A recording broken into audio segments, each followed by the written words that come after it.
विवाहिता गोपियां जो हैं ये डिक्लेयर्ड श्याम सुंदर के साथ तो रह नहीं सकती एक दिन भी। ये तो बहाने बहाने से दही बेचने जा रही हैं, कभी किसी बहाने से श्याम सुंदर से मिलेंगी।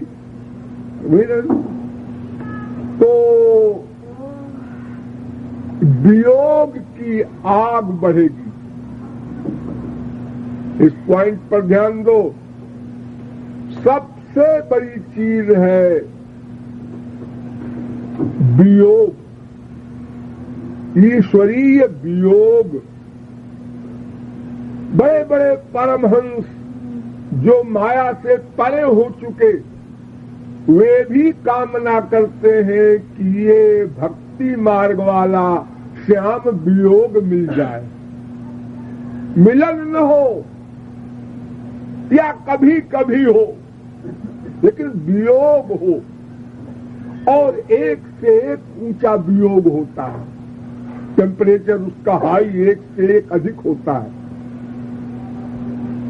तो कहती है अरे सखी अब तो हाय हाय यही तेरा साथ देगी, यानी दीर्घ निश्वास, लंबी लंबी सांस जो निकलती है वियोग की आग को बाहर निकालता है भक्त, वो हाय है। तो ये लंबी लंबी सांस से वियोग को बाहर निकालना, फिर बाहर निकालना, तो ये वियोग ही सबसे ऊंचा स्थान दिलाता है। देखिए जब आप लोग भगवान की ओर चलेंगे तो पहले वियोग मिलेगा, भगवान नहीं मिले हैं आपको। ये वियोग, ये नकली वियोग है। असली वियोग क्या होता है? योग होने के बाद वियोग हो, तो असली वियोग है। जैसे संसार में माँ बाप बेटा स्त्री पति या महापुरुष भी आपको मिल सकता है कभी, फिर उसका वियोग हो, तो ये तो वियोग ठीक है, क्योंकि पहले वो मिला फिर उसके बाद वियोग हुआ। लेकिन जब मिले ही नहीं भगवान अभी, और उसके लिए हमको वियोग पैदा करना है। असली वियोग नहीं, ये पूर्व मिलन का वियोग है। तो उस आग से अंतःकरण शुद्ध होगा। ये बात भगवत प्राप्ति तक न भूलना। ये अंतःकरण की शुद्धि बर्तन बनाने वाली बात। अगर अंतःकरण की शुद्धि किसी की हो जाए तो बिना उसके मांगे महापुरुष प्रेम दान कर देगा। तो प्रेम दान करने का जो बर्तन है अंतःकरण, वो गंदा है, मन बुद्धि गंदी है, इसलिए वो गंदगी के कारण शुद्ध प्रेम उसमें ठहर नहीं सकता, अलौकिक प्रेम ठहर नहीं सकता। तो इसलिए लौकिक प्रेम के द्वारा अंतःकरण शुद्ध करे तब अलौकिक प्रेम मिलेगा। लौकिक प्रेम यानी शरीर इंद्रिय मन बुद्धि का जो प्रेम है संसार में जैसे होता है माँ बाप बेटा स्त्री पति से, ऐसा प्रेम करना होगा पहले भगवान से। तो फीलिंग लानी होगी, वो मिलेगा तो है नहीं पहले।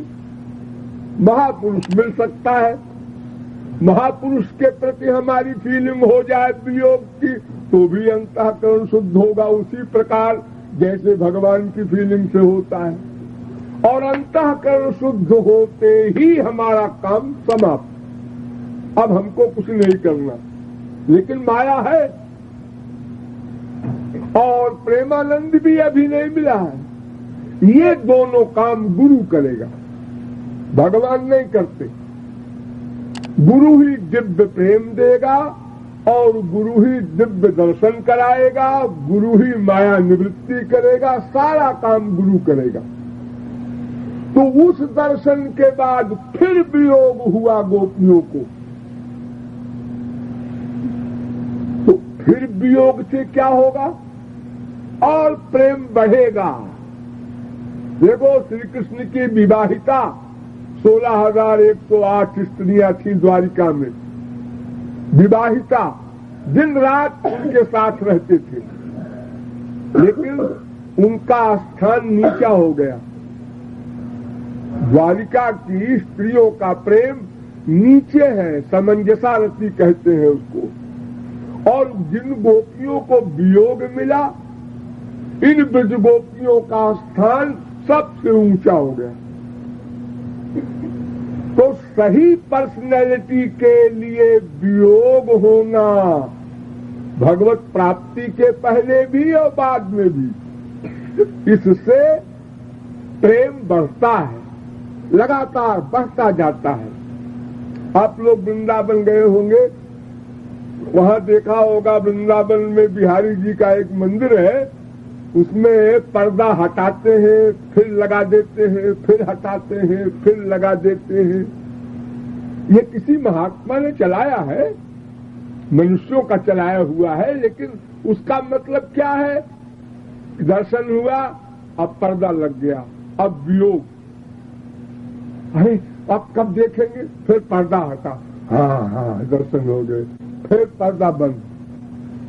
तो संयोग वियोग मिक्सचर प्रेम होता है। तो ये विवाहिता स्त्री कहती है कि श्याम सुंदर का मिलन तो हो चुका, लेकिन नित्य मिलन नहीं हो पा रहा है, क्योंकि घर में पति है, सास है, ससुर है, तमाम प्रपंच है, ये लौकिक मर्यादा वाले लोग हैं।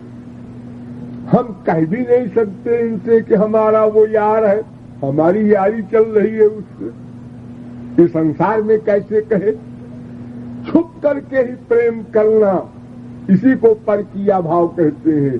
और जैसे कुकर होता है, कुकर में जब गैस बनती है तो उसी के अंदर रहती है, तो खाना 5 मिनट में पक जाता है।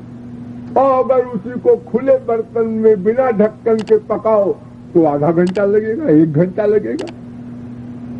ऐसे ही प्रेम गुप्त रूप से रखने पर ही वो तेज बढ़ता है, कोई विरह बढ़ता है।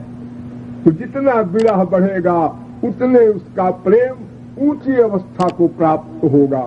इसलिए वो गोपी कहती है कि मुझे तो नित्य मिलन नहीं मिलेगा, तो कृपालु समझाता है कि नित्य मिलन का प्रेम नीची कक्षा का है, और कभी कभी प्यार जो मिलता है प्रैक्टिकल, उसका ऊंचा स्थान है। संसार में भी देख लो, जो चीज बहुत मिलती है उसका मूल्य नहीं होता, और जो कभी कभी मिलती है उसमें विशेष रस मिलता है। आगरा में रहने वाले ताजमहल देखने कभी नहीं जाते, लेकिन इंग्लैंड अमेरिका के बड़े बड़े प्रेसिडेंट जब आएंगे इंडिया तो पहले ताजमहल देखने जाएंगे। कोई भी वस्तु हो, वो पहले उसमें आकर्षण होता है, फिर धीरे धीरे धीरे समाप्त हो जाया करता है।